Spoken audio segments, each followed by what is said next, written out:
Hello mga kaprobinsya! Kamusta po kayo?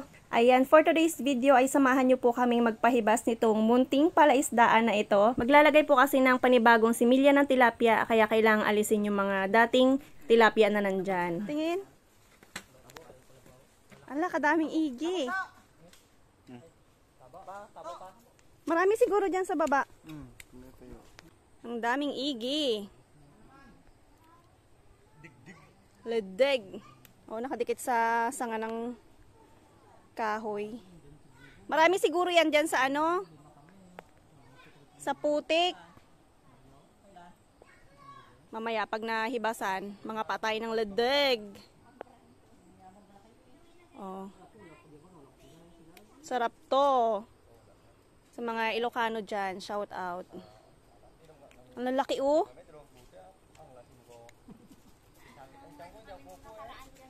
Meron na dyan. Mas malalaki pa dito. Oh. Katuwa naman to, nakakapit sa ano. Super laki. Habang pinapahibasan nga ang fish pond ay namulot muna kami nitong ledeg or ige sa iba. Kayo po ba anong tawag ninyo sa ganitong klase ng suso sa inyong probinsya? Ayan, share nyo naman po sa comment section. Nakakatuwa nga dahil hindi mo na sila kailangang hanapin sa putik. Dahil nakakapit lang sila sa mga tuyong sanga ng kahoy na nalaglag sa fish pond. Ayan, kinukuha muna ni Ken tapos inaakyat niya doon sa taas para tanggalin namin. Nakakatuwa nga dahil pinipitas na lang namin sa sanga yung mga ledeg. O, diba? Hindi na pinupulot ngayon ang ledeg sa putik. Pinipitas na lang sa sanga. Char! Ayan nga at sinimulan na nilang patuyuan yung fish pond. Ayan, umaagos yan dito sa may palayan. Tada! Ayan na yung mga napulot namin ledeg sa sanga. O, diba ang dami? Sa sanga pa lang yan. Paano pa kayo yung mga nakalubog sa putik? Ayan, ito naman si Ken ay namulot muna ng kuhol. Ayan, kinakain din po yung kuhol. Ayan, kayo ba kinakain nyo rin yung kuhol sa inyong mga probinsya? Tapos, ito naman po yung similya ng tilapia na pakakawalan. Ayan, nilagay muna sa batya para hindi sila matuyuan. Ayan, pagkatapos siguro ng mga isang oras na pagpapasipsip ng tubig gamit ang water pump, ay lumusong na kami doon sa baba. Pero hindi muna kami lumusong doon sa may, yan, may konting tubig pa na natitira eh. Ayan, hindi pa daw pwedeng lusungan. Ayan, namulot muna kami ng mga suso sa gilid. Ang dami, grabe, ang lalaki pa, ang sarap mamulot. Ayan, meron pang awis yata, ayan tawag dyan. Ano bang tawag nyo dyan sa isang suso na yan? Sobrang nag-enjoy talaga ako sa pamumulot ng ledeg. Ang tagal ko na kasing hindi nakakakain yan. 1 year na rin yata mula nung nagluto ako noong nakaraan. Anong luto ba ang ginagawa nyo sa ledeg or ige mga kaprobinsya? Share nyo naman sa comment section. Dito kasi sa amin, ang madalas naming gawing luto dyan ay ginataan na may gabi. Pwede rin yung inasiman ng sampalok. Masarap yun mga kaprobinsya. Tapos pwede rin siyang igisa sa luya na may kamatis. Nako, ang sarap nun. Sabaw palang ulam na sigurado yan.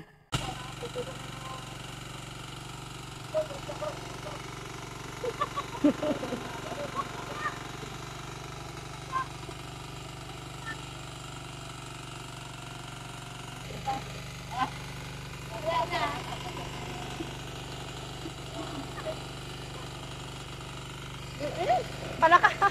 Palaka! Ako, malabot na!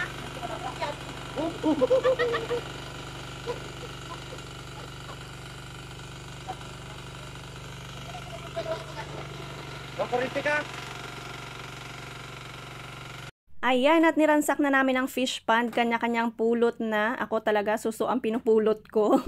Konti lang naman yung isda na nandito mga kaprobinsya. Dahil yung mga isda na nilagay dito ni Tito ay galing lang doon sa ilog. Yung mga nahuhuli niya doon, nilalagay niya dito yung mga maliliit. Pagkatapos naman namin limasin ang laman nito, ay papalitan na naman ng panibagong tubig. And then, palalakihin lang ng kaunti yung mga bagong similya at pagkatapos ay pakakawalan na rin dito. Ayan nga, at kanya-kanya na kaming kapa. Ba, kala mo naman may nakapa din ako.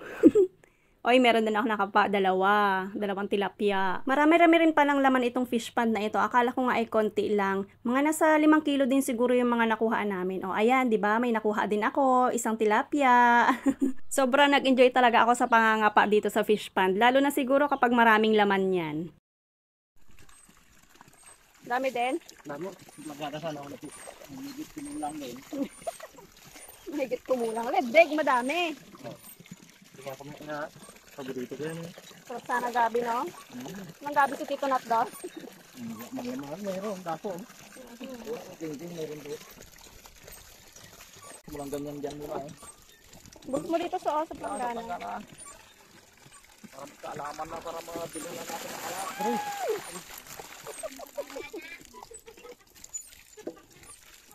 Ayan pala yung malaking ano eh. Uy, laking dalag. Nagloy. Nagtalon ang dalag mo. Pwede na yan sa isang bilog ah. Aroy. Isang bilog na sa atin eh. Kuha ka na mo na yan. Hindi natapon niya yung dami kung bilang yan. Malalaki yan. Kada ka pa mo ganito karami na oh. Daming palaka oh. Ano yan? Ano yun na Ken? Kuha mo na nga. Kiring nyo na yan.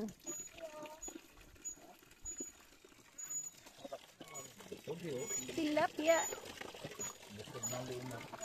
Aba na.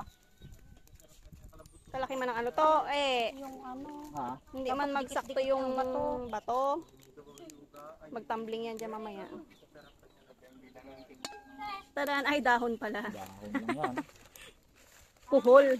Puhol ang nasa loob niyan. Oh, Ding puhol. lalaki. Nagpulok na rin. Yun o. Paksiw na tilapia. Ayan na, at bumakbak na kami ng kain. Kain po tayo. Ayan, napagod kasi kami maglimas. Char. Ayan, ang sarap talaga kumain sa bukid. Lalo na kapag ganitong presko, mahangin. Naku, lalo at nakakamay kumain. Sarap talaga. Pangitin niya yun. Yun na sungkit tang. Sungkit na. Kuhol. Kalalaki no? Kalalaki ang pulo. Hybrid. Ito naman guys, yung adobong kuhol na niluto nila kanina. Pampulots daw nila, alam nyo na. Kumakain rin ba kayo nyan guys? Ayan, at pinapatubigan na rin po ulit yung fish pond. Yan, at hanggang dito na lang ang aking video. Sana po ay nag-enjoy kayo sa panunood. Salamat po sa inyong suporta. At God bless po sa inyong lahat. Yun lang, babush!